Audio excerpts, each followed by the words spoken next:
Hello, everybody. I've been on a little hiatus. I kind of was itching to go places, so I kind of just went around where I live, but well, not really where I live, but like, proximity wise, like a couple hours or so away. I got to see family that I haven't seen since the whole sickness shebang. Um, because I have fragile family members. They're not really like fragile, like weak, but like compromised in a way that if I were to start feeling not so great, then I can't see them. Or they just had some things going on with their lives, and I had things going on with my life. So I finally got to see them whenever it was the best possible chance. It was so great. I'm so happy that I got to see my family again. And then also, I've just been like traveling and doing things, just going out because I get really bored and cooped up at home, and everybody's got jobs, and when you get older, it gets harder to like, I guess, hang out with people because your schedules and everything. So I was traveling and having lots of fun at amusement parks. And then recently, spoilers. Spoilers. I have spoilers. So I had to see the new Quiet Place movie. It's day one, I believe. Quiet Place Day One, and it's set in New York City. And there's this main character. I'm just gonna spoil the whole thing because I literally just saw it, and it was really good.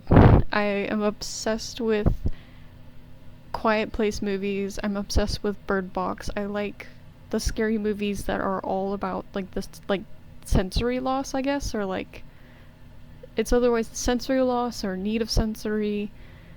And I feel like both Bird Box and Quiet Place are just different and new type of horror movies, cuz like when you start watching horror movies, they all just kind of they're all the same. They all end the same way. They get too predictable. But then Bird Box came along, and then Quiet Place came along, and I'm a little sad because what is his name? John Krasinski? John Krasinski? I don't know what is. I call him Krasinski. I know that's not his name, but Krasinski. I think that's how you say that. Um, I'm kind of sad that him and his wife aren't in the movies anymore, and the daughter. I'm kind of sad about that, but you get a new perspective, and it's really refreshing to see that new perspective. And the main character who you see is Samira, and she has cancer, and she's basically dying. She's in hospice before it all goes down, and then obviously everything goes to, you know, and well, so she's got a cat. Her cat's named Frodo. Really cute. Love the cat.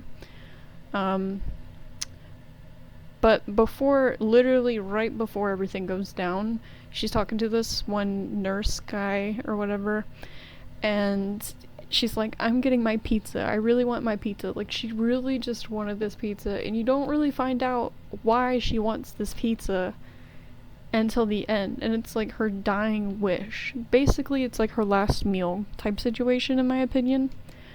Um, so you got this main character, she's got the cat. She's I forget where she is, but she stops for a moment, she's just chilling. Her cat ends up running off, and then we see Joseph Quinn, the guy from Stranger Things, and I think it's so funny, and maybe it's not coincidental, but it's funny that he's like in Stranger Things and then he's in Quiet Place, because like the Demigorgons and the Death Angels or whatever they're called, the scary creatures in the Quiet Place movie, they're like similar in a way, but like they don't work the same, obviously. Like Quiet Place, if you make it sound, you're getting snatched up, but the Demigorgons, I don't know. I think they can see you and hear you. I'm not sure. I don't know if I've seen eyeballs on those guys, but like I just think it's really funny and coincidental that he's in two different things that have these creatures that are all like limby and they have the weird face thing going on. And so he's coming up out of the, what is it, the flooded subway station, and he's just like, like literally, and New York City is like flooded with these like fast moving things that hear every noise. So I'm like, this man's gonna get snatched up out of the water. We just saw him come up, and now he's gonna get snatched up. But he manages not to get snatched up, and Frodo the cat is there greeting him, and he ends up following Frodo the cat to Samira, our main character, and she's just like, go away. Like, she doesn't say it, because you can't speak, you can't make a noise, and she's just like, go. Like, and she just doesn't want him following her and whatnot. It's Joseph Quinn, and he's a British man, by the way, like in the movie, and I think he is in real life too. But his character is like a, I don't know if he's like a foreign exchange student technically, like, because he's telling Samira, he's like, I was just studying law here, that's what I was supposed to do, and I don't know what to do, and he's like, I don't want to die here. Oh my god, oh, it's so bad. And I mean, Samira ends up relenting. Like, she's just like, she doesn't really want to help him, but she ends up helping him. And they go to her apartment, and they kind of have a little chit chat, and there's like a storm, and they can. If you ever watch, like, I think the second movie, or like, I don't know if it's the first or second, but the family ends up like hiding near like a waterfall or something, and then they talk with their voices because they use sign language. And I think this is another reason why I like the Quiet Place movies, is because I'm studying sign language, so I can kind of just watch it and understand it. But it's just really interesting overall. And I'm getting sidetracked. Let me pull it back. Okay, let me pull it back. So it's raining, right? There's like a thunderstorm, and they're talking about things like such as Samira's father and Joseph Quinn, or I should say his character name's Eric.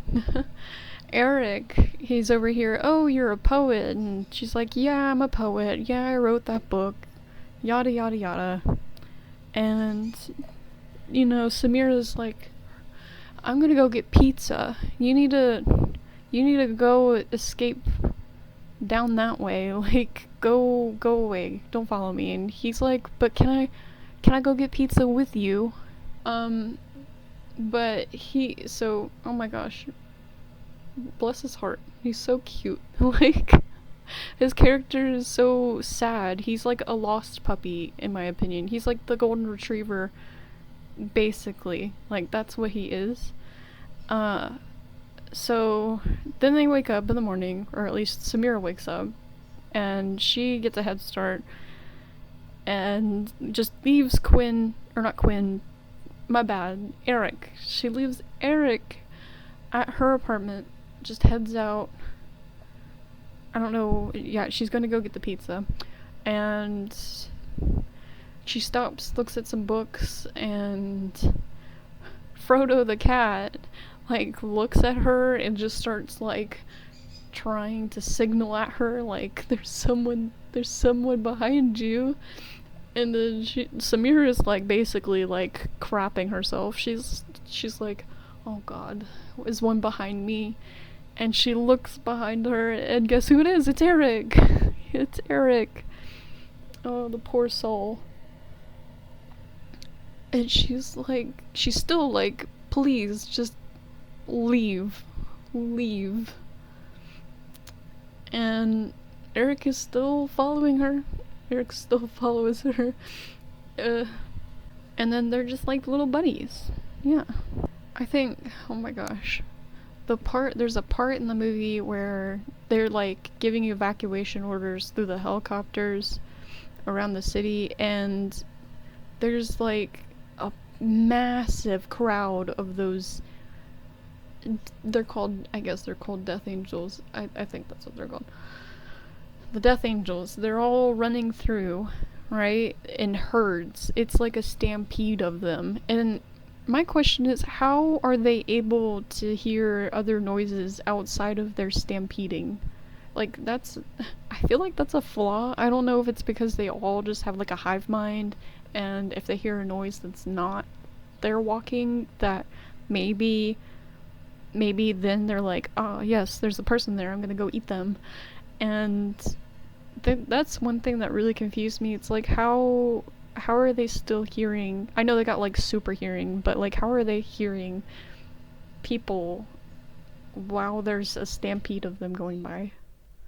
Also, another theory that I have is that, there's different kinds of pollution on Earth. There's not just like the trash pollution, there's light pollution, there's noise pollution as well. And that's why we have I don't know about other countries, but in America there's like these walls that they'll build right next to the highways so that neighborhoods don't have to hear all of the traffic running by and all of that fun stuff. I'm curious if there was so much noise pollution coming from Earth that's why the Death Angels essentially came to Earth, is because they were hearing all of the noise pollution coming from Earth and we were just that freaking loud. Another theory I have is that a lot of them crashed into like the loudest areas where the sound was coming from, and that's why you don't see as many, like with Krasinski and the family of his, like in the little areas that they're in, is because it's a smaller city. It's not like New York City where it's like super loud all the time. So that's like my theory about the whole alien thing. My question is, where did they come from? Where did they come from? Obviously they're not from Earth. They came crashing down. And also in the movie they show these weird puff balls. Like, so in the new movie, right? So Eric, he's an angel, and he tries to find medication for Samira because Samira is actually taking painkillers to like manage her pain from the cancer that she has. And you see that in the beginning of the movie. She like uses like a fentanyl patch and just kind of patches it on there. But she's just like, she's hurting really bad, and then Eric's like, oh, what medication can I get you? And so he goes to a pharmacy, and at first I was like, oh, it's like the first movie where they go to like the pharmacy or whatever. And then I was like, wait, no, because they were like out in the rural areas slash like tiny city. I don't know the locations they're at. I forget what locations they're at. But he goes to a pharmacy. He finds the things, and Frodo jump scares him. And Frodo then kind of like leads him, I guess. And they end up at this like construction site, and it's been like blasted. It's like on fire and everything. And like Eric's like, no, come back. Like, where are you going? Like he's just like following the cat through the construction site. And then there's just these, it's like glowing because of the fire, and then there's like a liquid all over the ground, and then there's these weird like white fuzzy things all over the ground, and I don't know what that is. But Frodo was licking them originally before all of the stinky Death Angels came and stank it up. And and they like, one of them comes in, and then they like open up the puffball, and they're like calling towards the other ones, and the other ones come in, and they're like, oh, dessert. And I don't know what it is. There's multiple things in that little construction site, and I want to know what it is. I don't want to know what it is. It kind of looks like a fungus spore, because like he slashed it and it just like puffed open, like kind of looked like a cobweb. It was kind of gross. So my question is, the aliens, will we ever find out where they came from? Will they ever get rid of them all? Will there be a series on how they go on a killing spree? Because, I mean, who is it? Emily Blunt? Or who's John's wife? She and her daughter figure out that, like, if you play a really high-pitched frequency that it'll mess with them, basically, and you could just blast them. And I'm curious if they shared that knowledge and then everybody just started blasting, because that would be chef's kiss, you know? Mwah. Like, and I don't know. I want like a bunch of perspectives of this invasion. I want like different perspectives, and I also want to see future stuff. And I know it makes me kind of sad that Krasinski is not going to be a part of the future stuff.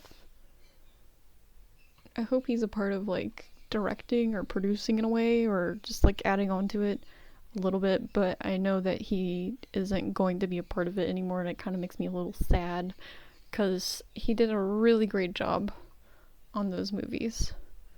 So I decided to go early, and turns out that the early time slot was like a special event for fans. And then whenever you get your ticket, you get a poster. And it's this. It's New York City being tore up. I kind of like it. It's a nice little poster. I think I'm going to get it framed and then I'm going to put it on my wall. Love Quiet Place. I want more. I want more perspectives. That would be nice. Joseph Quinn. Cute little character. Loved it. Oh, I didn't share with you guys that. Before I wrap this up, I forgot. So the pizza that Samira wants, it has something to do with her father who died. So her father performs at this, like, club or whatever he was, before he died, and was, like, doing jazz music or piano music. And after the shows, him and his daughter would go to the pizza place across the way, and yeah, that's why Samira wants the pizza. Hope you enjoy the movie just as much as I did. Bye.